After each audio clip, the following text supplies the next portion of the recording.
Hello friends, आज के इस टॉपिक में हम डिस्कस करेंगे loanable fund theory of interest, जिसे neo classical theory of interest भी कहा जाता है। ये थ्योरी उस थ्योरी में से है जहाँ पे theories of the rate of interest में अहम रोल ये थ्योरी मानी जाती है। जहाँ पे क्लासिकल थ्योरी ऑफ इंटरेस्ट जो थ्योरी दी गई थी क्लासिकल इकोनॉमिक्स के द्वारा, इसका एक नया वर्जन या हम कहें कि extension of the classical theory of interest को जो एक न्यू पार्ट यहाँ पे माना जाता है, जिसे loanable fund theory of interest माना जाता है। इंटरेस्ट रेट क्या होता है, ये इकोनॉमिक स्टडी में इम्पोर्टेंट रोल निभाता है और एक इम्पोर्टेंट पार्ट यहाँ पे इंटरेस्ट और इंटरेस्ट रेट क्या होता है इस पे स्टडी किया जाता है। एडम स्मिथ से लेके मॉडर्न इकोनॉमिक्स जितने भी इकोनॉमिक्स बने हैं, उन्होंने इंटरेस्ट और इंटरेस्ट रेट क्या होता है इसके बारे में अपनी अपनी तरीके से यहाँ पे कॉन्सेप्ट भी दिए हैं और इसकी डेफिनेशन भी अलग अलग तरीके से यहाँ पे हमें इकोनॉमिक की स्टडी में दिखाई देते हैं। इन शॉर्टली कहा जाता है कि इंटरेस्ट इसे क्या कहेंगे, हम कहेंगे कि जब एक बोरोवर जब एक पर्टिकुलर ऐसे अमाउंट यूज़ करेगा और उसके बाद जब जिससे उसने यहाँ पे मनी ली है, जो लेंडर होते हैं इनको एक एक्स्ट्रा अमाउंट यहाँ पे जब पे करता है, इसी को ही इंटरेस्ट रेट इन शॉर्टली कहा जाता है। तो इसकी डेफिनेशन बनती है, interest is the monetary charges for this the privilege of the borrowing money typically express as the annual percentage rate. Interest is the amount of the money is the lender to the financial institutions receive for the lending out money। तो exactly हम यही कहते हैं कि जिस person को money की ज़रूरत है, अपनी डेवलपमेंट करना है, उसके पास अगर मनी नहीं है तो ये मनी वो लोन लेके जब ये लेंडर से लेंगे तो बोरोवर उसका परफेक्ट यूज़ करके जब ये रिटर्न मनी देगा तो ये उसी के साथ जिसकी प्रिंसिपल अमाउंट है और प्लस जब ये एक्स्ट्रा मनी जो देंगे, ये मनी लेंडर की यूज़ करने की वजह से ही जो एक्स्ट्रा मनी देना पड़ेगा, इसे ही इंटरेस्ट कहा जाता है। तो इंटरेस्ट रेट की जो डेफिनेशन है उसके साथ इंटरेस्ट रेट क्या होता है, तो ये एक पर्टिकुलर एक ऐसे टाइम पीरियड में बोरोवर लेंडर से एक मनी लेते हैं, एक टाइम पीरियड में जितना एक्चुअली हम कहें कि ये 1 ईयर का भी टाइम पीरियड होता है या उससे ज़्यादा भी हो सकता है, इससे कम भी हो सकता है, बट एक पर्टिकुलर 1 ईयर ये एनुअली ये इंटरेस्ट रेट माना जाता है और इससे ही उसको कितना इंटरेस्ट देना है, इंटरेस्ट रेट क्या होगा, इससे ही डिटरमिन किया जाता है। तो इस तरह से कॉन्सेप्ट ऑफ इंटरेस्ट और कॉन्सेप्ट ऑफ इंटरेस्ट रेट क्या होता है ये हम जान लिए। उसी के साथ हमें इकोनॉमिक की स्टडी में ये इंटरेस्ट और इंटरेस्ट रेट ये डिफरेंट इकोनॉमिक्स के द्वारा इसे एनालाइज किया गया है और इसकी कॉन्सेप्ट अलग अलग तरीके से हमें दिखाई देती है। इसीलिए इकोनॉमी की स्टडी में हमें इंटरेस्ट रेट इसके बारे में हमें अलग अलग डेफिनेशन और एनालाइज कई इकोनॉमिक्स के साथ हमें दिखाई देता है। तो एग्जैक्टली हम कहें कि जो एक्सप्लेनेशन है, डिटर्मिनेशन है इंटरेस्ट रेट का, ये डिफरेंट होता है। जो अदर यहाँ पे जो टॉपिक है इकोनॉमिक्स में जो स्टडी किए जाते हैं, इसमें इंटरेस्ट रेट इसे डिफ़िकल्टी माना गया है और ये अनसॉल्व होने वाला कॉन्सेप्ट यहाँ पे माना जाता है, जिसमें कई इकोनॉमिक्स एग्री यहाँ पे एक कॉन्सेप्ट में नहीं होते हुए हमें इकोनॉमिक की स्टडी में दिखाई देते हैं। इसी के साथ हम समझेंगे कि loanable fund theory of interest इसे क्यों यहाँ पे डेवलप करना इतना इम्पोर्टेंट बना है। जिससे पहले वाली जो कॉन्सेप्ट थी क्लासिकल थ्योरी ऑफ इंटरेस्ट, ये वर्क कर रही थी, बट बदलते समय के साथ साथ क्लासिकल थ्योरी ऑफ इंटरेस्ट जो क्लासिकल इकोनॉमिक्स ने दिए थे, इनकी सोच में ये जब जैसे जैसे टाइम पीरियड चेंज होता रहा, वैसे ही यहाँ पे इंटरेस्ट रेट इसकी कॉन्सेप्ट और भी ब्रॉडनेस बनती गई और इसकी वजह से ही loanable fund theory of interest, जिसे neo classical theory of interest यहाँ पे डेवलप होना इम्पोर्टेंट बनता है, हमें दिखाई देता है। तो बेसिकली हम देखें ये थ्योरी डेवलप की गई थी स्वीडिश इकोनॉमिक्स नट विक्सेल, इनका पूरा नाम जॉन गस्टफ नट विक्सेल इस तरह से है, जिसे हम नट विक्सेल से हम इन्हें पॉपुलर मानते हैं।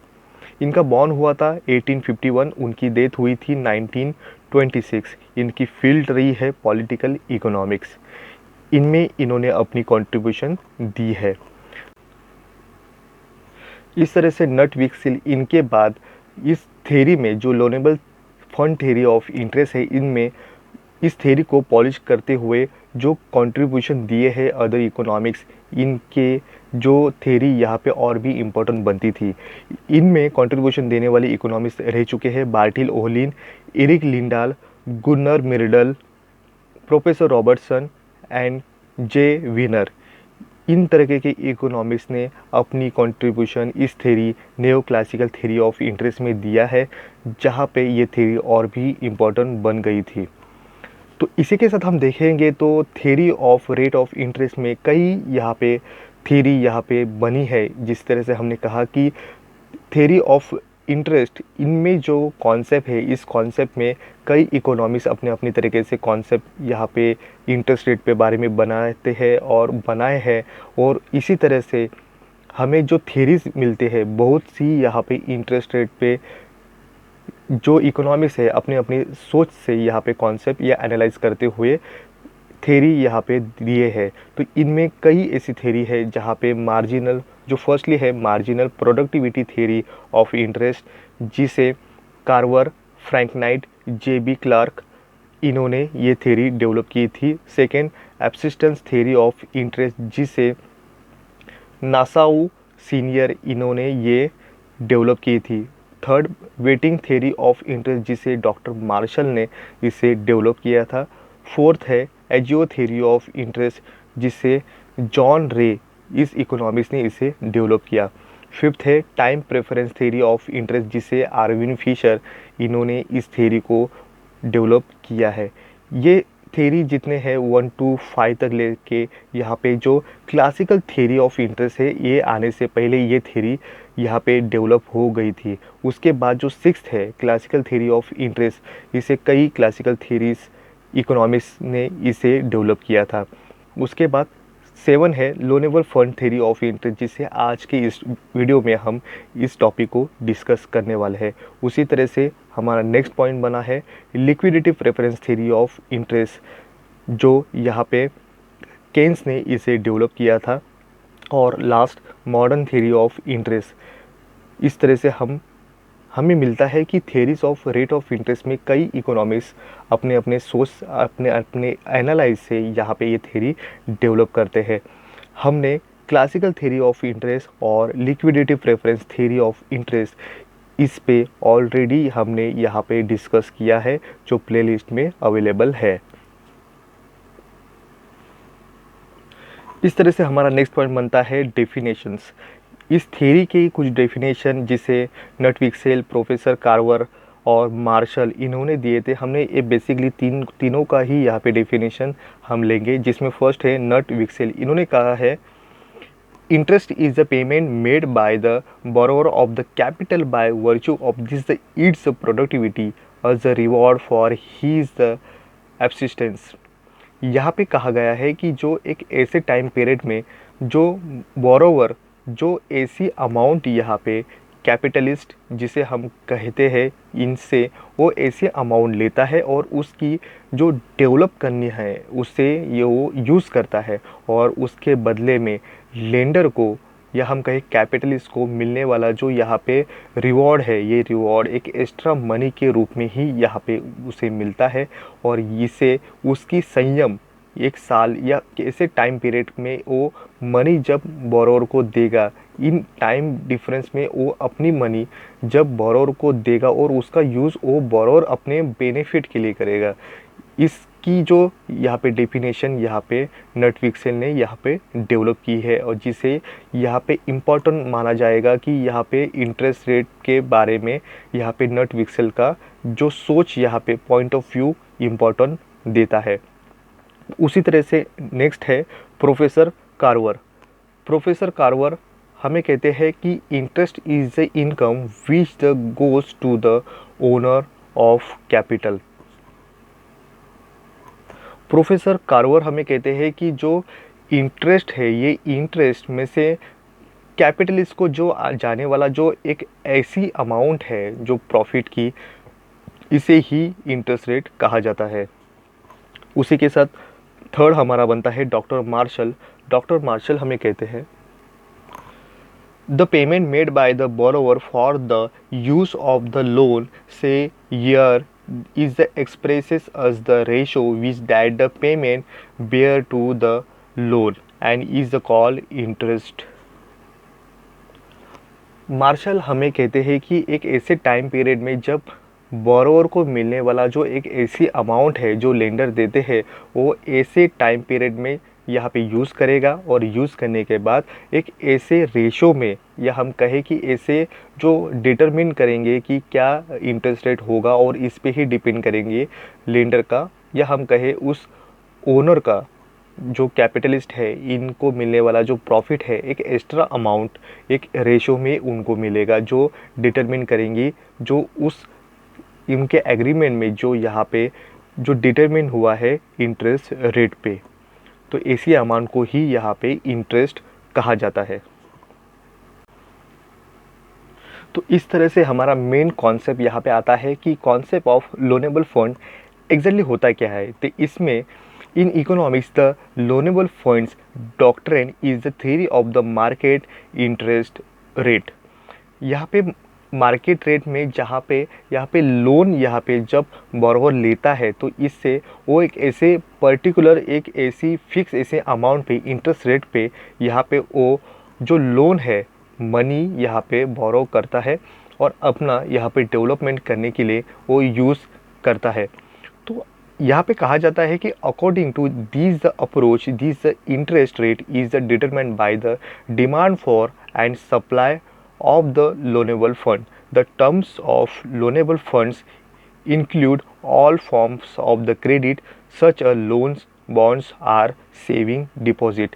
इस तरह से यहाँ पे माना जाता है जब यहाँ पे लोनेबल फंड यहाँ पे उसकी क्या डिमांड होगी, उसकी क्या यहाँ पे सप्लाई होगा, इसके क्या फैक्टर्स होते हैं, क्या हम कहें उसके क्या कंपोनेंट्स होते हैं और किस तरह से यहाँ पे उनकी डिमांड सप्लाई यहाँ पे इंटरेस्ट रेट करते हुए यहाँ पे इंटरेस्ट रेट यहाँ पे डिटरमिन किया जाता है। और इससे ही मार्केट के अंदर एक ऐसी वैल्यू यहाँ पे बनती है जहाँ पे लोग लोन पे अपना फंड यहाँ पे कलेक्ट करते हैं और उसके बदले में एक इंटरेस्ट रेट यहाँ पे मार्केट के अंदर दे देते हैं, जिससे उनका यहाँ पे इकोनॉमिक ग्रोथ किस तरह से होगा और अपना डेवलपमेंट किस तरह से करेंगे, यही इकोनॉमी के अंदर हमें इन शॉर्टली यहाँ पे लोनेबल फंड्स यहाँ पे क्या है और इंटरेस्ट रेट यहाँ पे किस तरह से इम्पोर्टेंट रोल यहाँ पे निभाता है।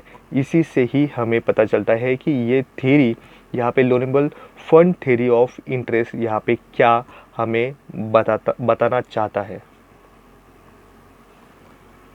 तो इस तरह से यहाँ पे इम्पोर्टेंट बनता है कॉन्सेप्ट ऑफ लोनेबल फंड, इसकी डिमांड फॉर लोनेबल फंड और सप्लाई ऑफ लोनेबल फंड, ये क्या इम्पोर्टेंट रोल यहाँ पे निभाते हैं और इनके क्या इम्पोर्टेंस है। जहाँ पे क्लासिकल थ्योरी जो यहाँ पे डेवलप की गई थी इंटरेस्ट की, यहाँ पे उन्होंने सिर्फ और सिर्फ यही कहा था कि जो डिमांड है वो डिमांड सिर्फ इन्वेस्टमेंट करने के लिए ही है और जो सप्लाई होगा ये सप्लाई सिर्फ और सिर्फ यहाँ पे लोगों की द्वारा जो सेविंग की जाएगी, इससे ही यहाँ पे सेविंग से ही यहाँ पे फंड यहाँ पे क्रिएट होगा और यही इन्वेस्टमेंट में इक्वली यहाँ पे होगा, जितना सेविंग है वही कन्वर्ट होगा इन्वेस्टमेंट के लिए। तो यही दोनों ही डिमांड और सप्लाई, इन्वेस्टमेंट और सेविंग, इसके बारे में ही यहाँ पे क्लासिकल थ्योरी हमें एक्सप्लेन करती है। जहाँ पे आगे जाके यहाँ पे loanable fund theory of interest यहाँ पे हमें कहता है कि डिमांड के कई यहाँ पे रीज़न होते हैं और सप्लाई भी हमें सिर्फ और सिर्फ सेविंग से नहीं होती, अदर भी यहाँ पे रीज़न होंगे यहाँ पे सप्लाई बढ़ने के लिए। तो यहाँ पे फर्स्टली हमें दिखाई देता है कि डिमांड फॉर लोनेबल फंड यहाँ पे इन्वेस्टमेंट करने के लिए भी हो सकता है, जिसे इंडिकेट करेंगे हम आई इसका इंडिकेशन है, जहाँ पे इन्वेस्टमेंट यहाँ पे करने के लिए क्या इम्पोर्टेंट होते हैं। इन्वेस्टमेंट हमें ये कॉन्सेप्ट कहती है कि लोगों को यहाँ पे इन्वेस्टमेंट करना है तो ये ऐसे यहाँ पे सेक्टर में करेंगे जहाँ पे फैक्ट्री है, इंडस्ट्री है, इक्विपमेंट है, मशीनरी है, इनमें इन्वेस्टमेंट करेंगे। तो यहाँ पे इन्वेस्टमेंट से ही यहाँ पे प्रोडक्शन लेते हुए हमें दिखाई देते हैं। तो यहाँ पे इन्वेस्टमेंट ये इम्पॉर्टेंट रोल है यहाँ पे प्रोडक्शन करने के लिए, और प्रोडक्शन के लिए ये ऐसे इक्विपमेंट में यहाँ पे इन्वेस्टमेंट किया जाता है, और इससे ही मार्केट से अंदर यहाँ पे लोनेबल फंड यहाँ पे डिमांड क्रिएट कर देती है। तो यहाँ पे हमें दिखाई देता है कि जब इंटरेस्ट रेट यहाँ पे ज़्यादा होगा तो यहाँ पे लोनेबल फंड की डिमांड कम होगी। इसके अपोजिट यहाँ पे हमें दिखाई देता है कि जब इंटरेस्ट रेट यहाँ पे कम होगा तब मार्केट के अंदर डिमांड यहाँ पे इन्वेस्टमेंट करने के लिए ज़्यादा होगी। तो यहाँ पे जो इन्वेस्टमेंट है इसमें और लोनेबल फंड इसकी डिमांड, इनमें होने वाला जो रिलेशनशिप है ये इन्वर्सली हमें दिखाई देता है। तो यहाँ पे लोनेबल फंड यहाँ पे कब डिमांड करेगा और इसकी जो डिमांड है ये किस पे डिपेंड होगी, ये डिपेंड होगी marginal productivity of the capital. जब marginal productivity of the capital ये इक्वल होगी इंटरेस्ट रेट को, जब एक जो इन्वेस्टमेंट करने वाला जो पर्सन है यहाँ पे उसकी जो कैपेसिटी है कब तक वो इंटरेस्ट रेट को डिटरमिन करेगा, कब मार्केट के अंदर कौन से रेट पे उसकी एक ऐसी पीक पे जाके वो इंटरेस्ट रेट रहेगा, तो उसकी जो लेवल है ये हमें दिखाएगी marginal productivity of the capital. इस ये जब इक्वल होंगे तभी वही लेवल पे वो इंटरेस्ट पे यहाँ पे लोनेबल फंड मार्केट से ले लेगा। तो यहाँ पे हमें पता चलता है कि जो इन्वेस्टमेंट के लिए लोनेबल फंड डिमांड कर्व है ये हमेशा इन्वर्सली ये रिलेशनशिप से ही हमें नेगेटिव स्लोप में डाउन स्लोपिंग यहाँ पे कर्व हमें मिलता है। नेक्स्ट पॉइंट हमारा बनता है कि कंजम्पशन करने के लिए भी यहाँ पे डिमांड की जाती है लोनेबल फंड के लिए। एक हम कहें कि जब हाउस होल्ड हो या हम कहें कि कंजम्पशन करने के लिए हाउस होल्ड और फर्म, ये दोनों भी यहाँ पे कॉन्सेप्ट को माना गया है। जिस तरह से एक फर्म अपनी फर्म की यहाँ पे प्रोडक्टिविटी बढ़ाने के लिए मार्केट से यहाँ पे फंड लोनेबल फंड लेते हैं, तो एक हाउस होल्ड या हम कहें कि एक फैमिली भी अपनी फैमिली को एक अच्छी कंडीशन में लाने के लिए, स्टेटस बनाने के लिए भी यहाँ पे हाउस होल्ड यहाँ पे कंजम्पशन बढ़ाते हैं, और उनकी बढ़ती हुई कंजम्पशन को यहाँ पे और भी लाइफ लग्जरी बनाने के लिए यहाँ पे डिमांड करते हैं लोनेबल फंड के लिए। तो हमें पता चलता है कि जब हाउस होल्ड इनकी इनकम कम है और इनकी कॉस्ट या उनके एक्सपेंडिचर ज़्यादा है, तो उनको अपने फैमिली में या हम कहें उनके घर में और भी अच्छी अच्छी चीज़ें लेने के लिए जब उनकी इनकम कम है तो उनको मार्केट से यहाँ पे लोनेबल फंड की डिमांड बढ़ती है, क्योंकि उनकी इनकम एक ऐसी महंगी चीज़ को ख़रीदने को अफोर्ड नहीं कर पाती है।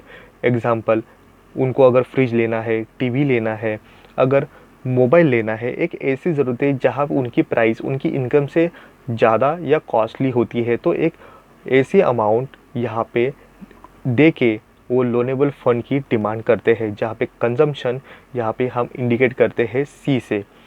तो यहाँ पे इंटरेस्ट रेट ये डिमांड कब होगी, तो ये कंजम्पशन करने वाले हाउस होल्ड और फर्म ये डिमांड कब करेंगे, जब यहाँ पे इंटरेस्ट रेट कम होगा तब ये डिमांड करेंगे, जब इंटरेस्ट रेट ज़्यादा होता है तो इनकी डिमांड कम होती है। तो ये कंजम्पशन भी हमें कहता है कि ये डिमांड की जो मार्केट के अंदर यहाँ पे जो डिमांड होगी ये नेगेटिव स्लोपिंग, डाउनवर्ड स्लोपिंग यहाँ पे कंडीशन में हमें दिखाई देगी। इसी के साथ हमारा थर्ड यहाँ पे जो पॉइंट बनता है उसे कहते हैं होर्डिंग। होर्डिंग को हम एग्जैक्टली कहते हैं कि लिक्विड फॉर्म में मनी को होल्ड करना, अपने पास रखना, जिसका यूज़ कुछ भी नहीं है। इसे आइडल कैश बैलेंस भी कहा जाता है। जहाँ पे इंटरेस्ट रेट यहाँ पे कम होगा तब ये होर्डिंग की जो अपने पास लिक्विड फॉर्म में मनी रखने की ज़रूरतें बढ़ती है, बट जब इंटरेस्ट रेट बढ़ता है तब ये होर्डिंग की कैपेसिटी कम होती है। तो ये नेगेटिव स्लोपिंग कर्व यहाँ पे हमें दिखाई देता है। जब मार्केट के अंदर इंटरेस्ट रेट ज़्यादा है और अपने पास मनी ही ऐसी आइडल कैश में बैलेंस है, तो लोग उससे मिलने वाला जो इंटरेस्ट रेट है पाने के लिए लोग यहाँ पे इन्वेस्टमेंट करेंगे। तो इस तरह से हमें पता चलता है कि जो कॉन्सेप्ट ऑफ लोनेबल फंड है उसकी जो डिमांड साइड है लोनेबल फंड के लिए इन्वेस्टमेंट, कंजम्पशन, होर्डिंग।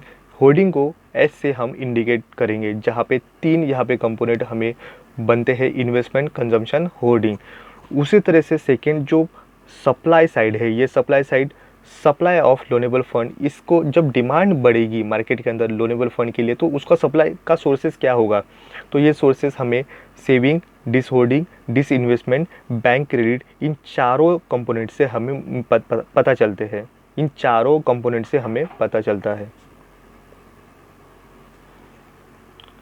तो यहाँ पे मार्केट के अंदर सप्लाई ऑफ लोनेबल फंड, इसका मेन यहाँ पे सोर्सेस सेविंग को माना जाता है। सेविंग, ये सेविंग कहाँ से आएगी, लोगों की जो इनकम है, इनकम में से एक ऐसा पोर्शन जहाँ पे कंजम्पशन पे, यहाँ पे एक्सपेंडिचर पे खर्च होगा और जो बैलेंस बचेगा उसे ही तो सेविंग कहते हैं। तो यहाँ पे एक फर्म और एक हाउस होल्ड जो फैमिली है, इनमें जो होने वाला जो सेविंग है, यही सेविंग को यहाँ पे कन्वर्ट किया जाएगा इन्वेस्टमेंट के लिए, या हम कहें जो डिमांड है उसकी डिमांड की सप्लाई पूरी करने के लिए यहाँ पे सेविंग यहाँ पे इम्पोर्टेंट रोल निभाता है। जहाँ पे हमें पता चलता है कि जो इंटरेस्ट रेट अगर बढ़ता है, इंटरेस्ट रेट बढ़ेगा तो सेविंग भी बढ़ेगी, अगर इंटरेस्ट रेट कम होगा तो सेविंग भी कम होगी। तो इनमें हमें दिखाई देता है कि पॉजिटिव यहाँ पे रिलेशनशिप है, जहाँ पे उनका कर्व हमें पॉजिटिव स्लोप यहाँ पे दिखाई देता है, जो पॉजिटिवली यहाँ पे वर्क करता है।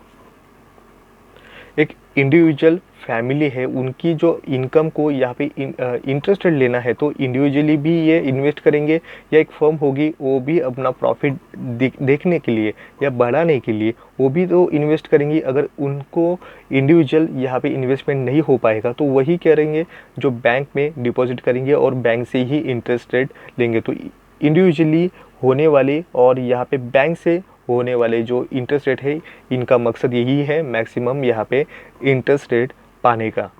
सेकंड हमारा बनता है डिस होल्डिंग। डिस होल्डिंग ये सिचुएशन कब बनती है, जब एक फैमिली और फर्म यहाँ पे प्रॉफिट मैक्सिमम लेने की कोशिश जब करती है यहाँ पे इंटरेस्ट रेट पाने का, तो इससे ही डिस होल्डिंग सिचुएशन बनती है। जहाँ पे हमने देखा था होल्डिंग का मतलब क्या होता है, जो लिक्विडिटी फॉर्म में जो यहाँ पे मनी है, जो आइडल कैश बैलेंस में हमारे पास है, जिसे इन्वेस्टमेंट करे, यहाँ पे जो होल्डिंग रखना जो पसंद करता है पर्सन, उसे पसंद न करना, जिसका होल्डिंग में रखा हुआ मनी है उसे यहाँ पे इन्वेस्टमेंट करे, इसी तो हम कहेंगे डिस होल्डिंग। जहाँ पे डिस होल्डिंग सिचुएशन क्रिएट होती है जिसे हम इंडिकेट करते हैं डी से, और सेविंग को एस से करते हैं।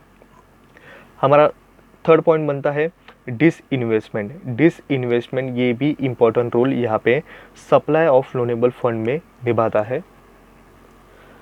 जब यहाँ पे एक ऐसी सिचुएशन बनती है जहाँ पे इन्वेस्टमेंट करने के लिए ऑलरेडी जहाँ पे एक मशीनरी या हम कहे ऐसे जो इन्वेस्टमेंट किया हुआ है, जहाँ पे प्रॉफिट आना यहाँ पे कम हुआ है और उसका डिप्रिसिएशन ज़्यादा है, उसका खर्च यहाँ पे रिपेयर का ज़्यादा होता है, तो ऐसे सिचुएशन में क्या करेंगे, उस मशीनरी को या हम कहें कि जो इन्वेस्टमेंट किया है जिसमें मशीनरी बेचे और उससे आने वाला मनी को यहाँ पे ले ले और उसे कन्वर्ट कर दे, या हम कहें कि उसको इन्वेस्टमेंट करे बैंक रेट में, बैंक में यहाँ पे डिपॉजिट करेंगे तो उससे आने वाला यहाँ पे जो इंटरेस्ट रेट है उसे ले ले, क्योंकि इन्वेस्टमेंट करने से उसमें आने वाला जो प्रॉफिट है और जो एक ऐसी अमाउंट मनी की जो यहाँ पे इन्वेस्टमेंट करने के बाद उससे आने वाली जो यहाँ पे प्रॉफिट है, इनमें जो डिफरेंस होगा, इसके वजह से ही डिस इन्वेस्टमेंट ये सिचुएशन क्रिएट होती है।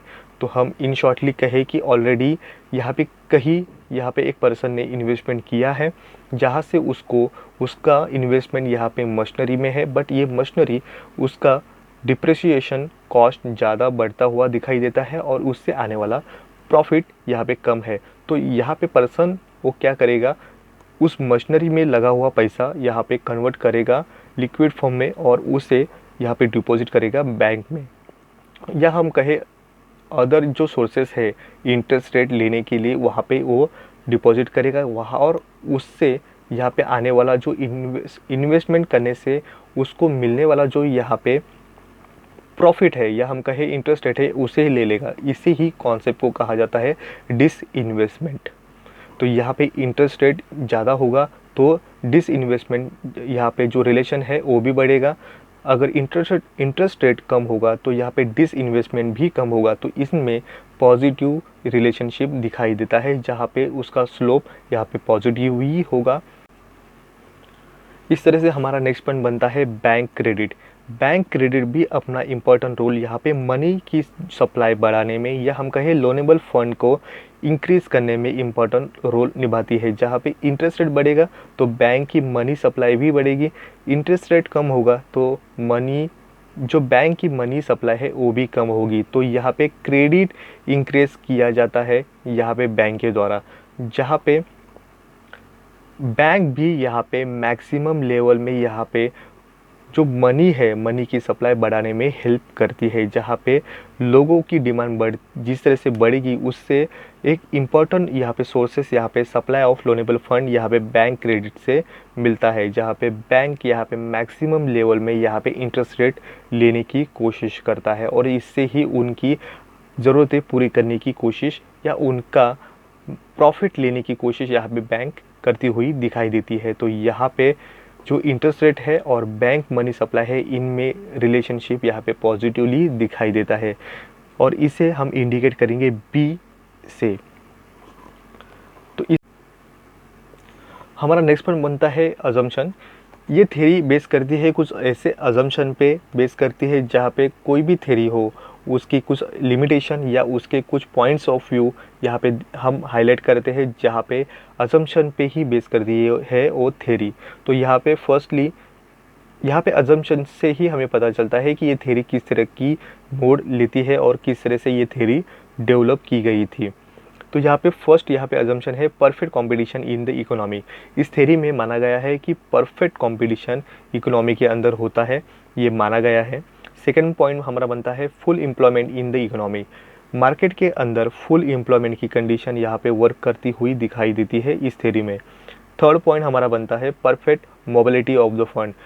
इस थ्योरी में यहाँ पे अज्यूम किया गया है कि परफेक्ट मोबिलिटी ऑफ फंड की होगी। यहाँ पे फंड इजीली अवेलेबल होगा, जो सोर्सेस है सप्लाई ऑफ लोनेबल के ये एक्टिवली वर्क करते हैं, जहाँ पे saving, dishoarding, disinvestment, bank credit से इजीली यहाँ पे मूवेबल कंडीशन में यहाँ पे फंड यहाँ पे लोनेबल फंड हमें मिलेगा। हमारा नेक्स्ट पॉइंट बनता है flexibility of the interest rate. Interest rate ये फ्लेक्सिबिलिटी कंडीशन में दिखाई देती है, यहाँ पे कॉन्स्टेंटली लेवल में हमें नहीं दिखाई देगी। हमारा नेक्स्ट पॉइंट बनता है कांस्टेंट नेशनल इनकम। यहाँ पे अज्यूम किया गया है जो नेशनल इनकम है लोगों का या हम कहें कि इंडिविजुअल लोगों की जो इनकम है या नेशनल लेवल की जो उनकी इनकम है इसमें चेंज नहीं होगा, ये कांस्टेंट ही माना गया है। हमारा नेक्स्ट पॉइंट बनता है saving and income both are the independent. यहाँ पे सेविंग और इनकम इनको दोनों को भी यहाँ पे इंडिपेंडेंट माना गया है। हमारा नेक्स्ट पॉइंट बनता है saving, holding and investment are the related to the interest rate. Interest rate यहाँ पे डिटरमिन करने के लिए सेविंग, होल्डिंग एंड इन्वेस्टमेंट इन तीनों को इम्पोर्टेंट यहाँ पे माना गया है। हमारा नेक्स्ट पॉइंट बनता है two factor consideration same of the real and monetary components. यहाँ पे जो रियल और मॉनेटरी जो प्रिंसिपल है इन्हें एक तरीके से माना गया है, इनमें डिफरेंस नहीं माना गया। हमारा नेक्स्ट पॉइंट बनता है this theory work on the long run time. ये थ्योरी सिर्फ और सिर्फ लॉन्ग रन टाइम पीरियड में ही वर्क करेगी, यहाँ पे शॉर्ट रन में ये वर्क नहीं कर पाएगी। और लास्ट हमारा जो अजम्पशन है यहाँ पे टू फैक्टर्स यहाँ पे लिए गए हैं जिसमें मॉनेटरी फैक्टर और रियल फैक्टर माना गया है, जहाँ पे मॉनेटरी फैक्टर में होल्डिंग ऑफ मनी को मानेंगे और रियल फैक्टर में बैंक क्रेडिट को यहाँ पे हम मानेंगे। तो इस तरह से कुछ अजम्पशन पे बेस करती है ये थ्योरी। आगे के टॉपिक में हम देखेंगे कि इसकी किस तरह से यहाँ पे डायग्राम से हम समझेंगे कि इस किस तरह से यहाँ पे डिमांड फॉर लोनेबल फंड और सप्लाई ऑफ लोनेबल फंड किस तरह से वर्क करता है। फिर हम देखेंगे लोनेबल फंड के और क्लासिकल थ्योरी में क्या डिफरेंस होगा जिससे यहाँ पे loanable fund theory important role निभाती है, और उसके बाद हम देखेंगे कि इसके क्रिटिक्स किस तरह से किए गए हैं। इस तरह से हम आगे का टॉपिक हम पार्ट 2 में हम डिस्कस करेंगे। तो आज के इस वीडियो में बस इतना ही। Thank you.